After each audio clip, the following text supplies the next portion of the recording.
Hello, children. Are you ready for some cutting up and kikiing? Are you ready for a gay old time? Well, I hope you are, because now it's time for Hey Qween with your host, Jonny McGovern. Hey Qween, come on and spill the tea. Hey Qween, it's just a good old-fashioned kiki. Hey Qween, we're cutting up with Jonny. Hey, hey, hey, hey, hey, Qween. Hello, my foxy flamboyant family, and welcome to another kitty cat meow episode of Hey Qween, with me, your host, Mr. Jonny McGovern. Today's show has me tickled pink. We have a true blue bitch, I'm from Chicago Qween with us today. From RuPaul's Drag Race Season 10, she came into the workroom ready to fight, and our eyes were glued to her forever after. Let's hear it for the Vixen! But before she prowls on out here, there's another glamour gal you need to feast your eyes upon. She's the long, flowing mane of My Pretty Pony of Life. She's like a Chicago-style pizza. She's saucy, she's thick, and she's got the deep dish. Everybody wants to eat her up. Oh. It's the voluminous Miss Lady Red Couture. Why aren't you voluminous today? Okay, full and fat as fuck. You know me. You are giving me the full rainbow connection fantasy right now. Okay, and still eating. Still eating. Look what I got. What is that? Oh. Oh my God.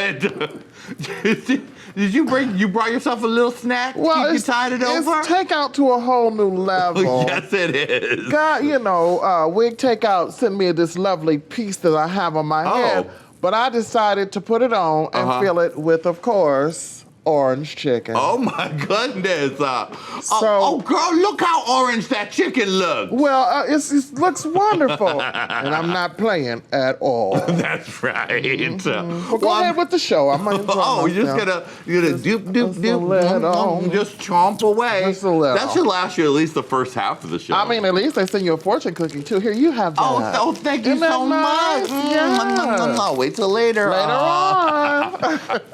Well, honey, we got a big show today. Oh, like you just mentioned, the Vixen is in the house. Oh, yeah. Yeah.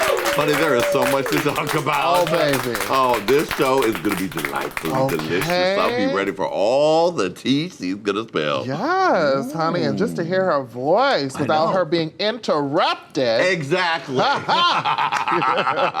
And we'll be back with the Vixen right after this very gay break. Yeah!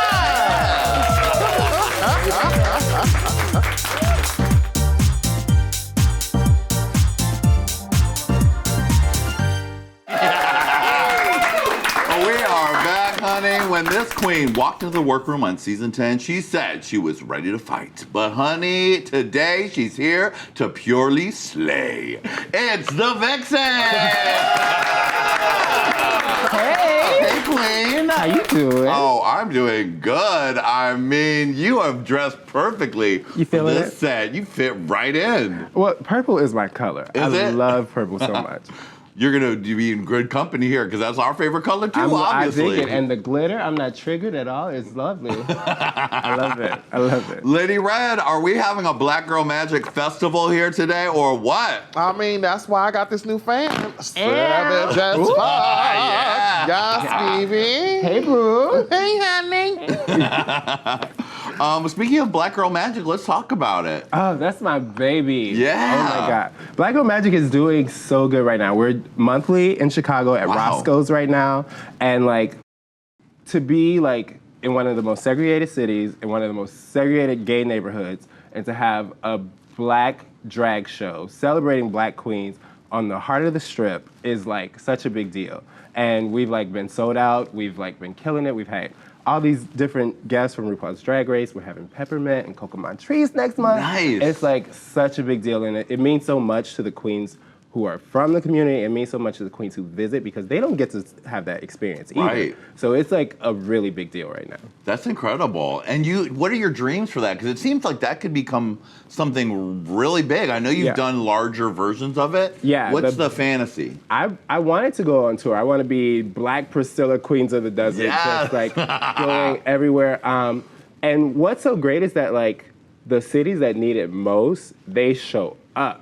And so, like, we've done Milwaukee, we're going to Champaign next month. Like, I just want to take it wherever it is. And I really want other queens to start their own chapters. Because I can't be everywhere at once. Yeah. It's impossible. So I don't own the phrase Black Girl Magic. I will send you a care package. If you want to start it, you can hold me to it. I will send you a Black Girl Magic care package if you want to start your own, because I want us to take over the world. I love your performances. Thank you. I saw a bunch of clips when you did the War on the Catwalk tour. Was that the one? Yeah. You, first of all, how to gag all the white children is what the name of your professorship course could be. Because, honey, when you came out in the Confederate flag dress, they wasn't ready. Giving a nod to RuPaul carrying a white cross. I mean, Lady Red, please snap that fan.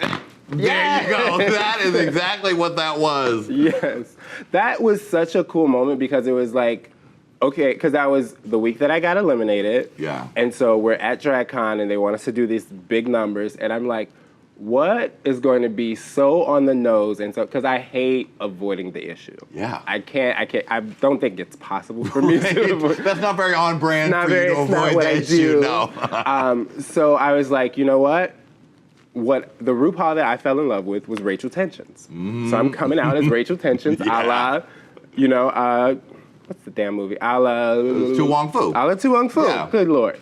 And I am going to show the children what the origins were, and because that's who Ru was, and that's what made me want to do drag. So I wanted to pay homage to that Ru. One thing I wanted to mention to you, I just wanted to say, I'm a little teapot, there's been a drought. I'm a little teapot, there's been a drought. Kids can't handle the queen of the house. Yes. I love your new song. Thank you. Tea Party. Tea Party, yeah. I wrote that song when I was 21. And I was just like projecting the kind of like club queen that I wanted to be. And like 8 years later, here I am, like very much that. And it's so crazy because like people always say that like there's some witchiness to me. Like if I put it out into the universe, it comes back. You are quite zesty, that's for sure.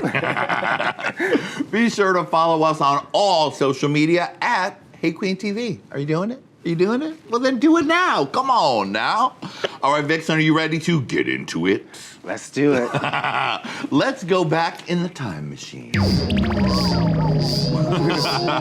Take me back to where we first meet.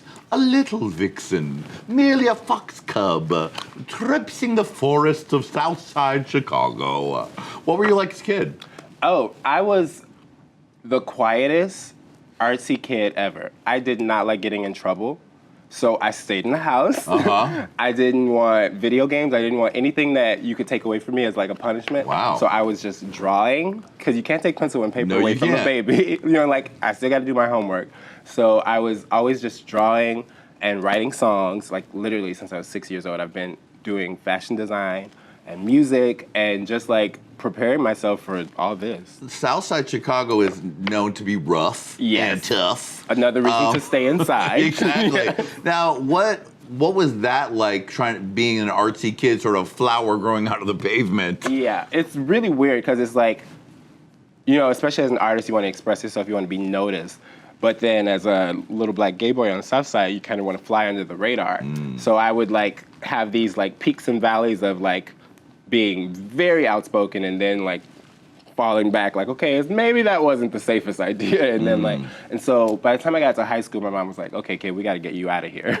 And so we moved to the suburbs and I joined a show choir, and that was all she wrote. That's like, show choir like really put me on the path. Like, cause I was like, boys get to wear makeup and sing and dance. Oh my God. And so sophomore year, I was captain of the dance team. Junior and senior year, I was president of show choir.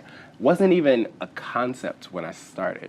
I invented president of show choir and became it because I wanted everything to go my way. And, and from then on out, it did.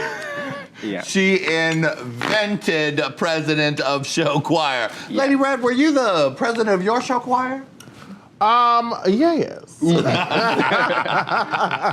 Red, are you still eating that orange chicken over there? I'm over here tearing it up, honey. You don't want none of this. I'm telling you, well, don't put the camera on me or nothing, but it's good.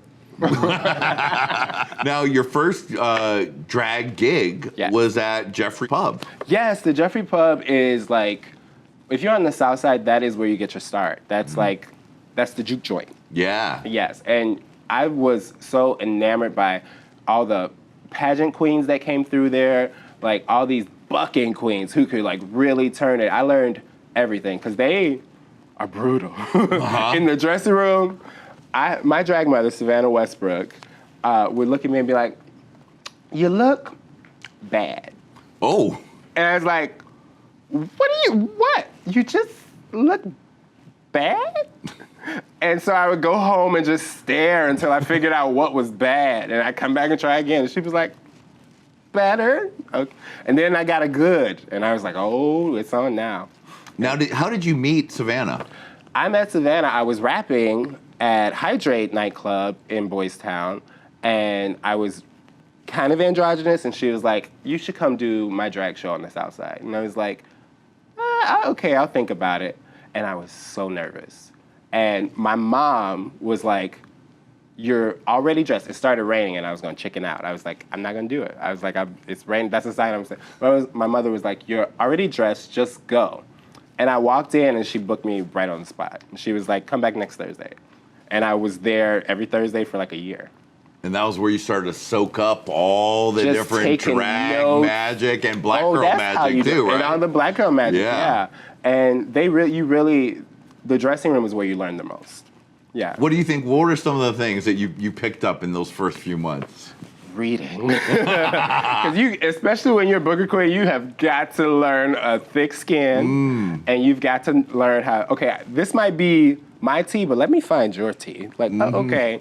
And so my thing was I was a Boy Scout. I had all the possible drag that I could possibly use. I didn't know what to do with it, but I had all the things. And so girls would like to borrow from me a lot. And so we came up with the phrase, I brought my drag, not our drag. And so you just kind of get that thick skin and you like learn to clap back and bounce back, and they taught me how to fight. Yeah, all right, yeah.